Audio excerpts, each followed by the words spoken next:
Banjir besar yang terjadi di Kabupaten Bungo, Jambi mengakibatkan seorang warga Dusun Pasar Lubuk Landai, Kecamatan Tanah Sepenggal bernama Ridwan meninggal dunia. Peristiwa ini terjadi saat Ridwan berupaya menyelamatkan dua orang bocah yang terseret banjir pada Minggu 28 Januari 2024. Awalnya dua bocah sedang bermain di tepi sungai dan kemudian terseret banjir akibat sungai yang meluap. Melihat kejadian tersebut, Ridwan langsung berenang mencoba menyelamatkan kedua bocah tersebut.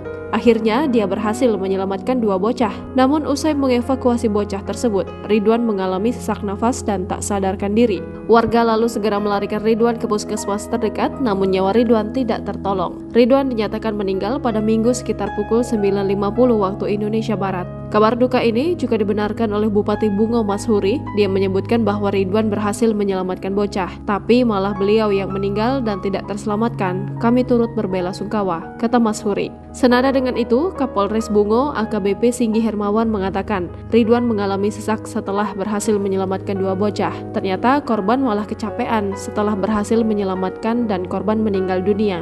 Katanya, sebelumnya bencana banjir menyerang Kabupaten Bungo, Jambi sejak Sabtu 27 Januari 2024. Kepala BPBD Bungo melalui Kabid Rehabilitasi Gunawan mengungkapkan, banjir yang terjadi ini diakibatkan Sungai Batang Tebo yang meluap karena intensitas hujan yang tinggi beberapa hari terakhir.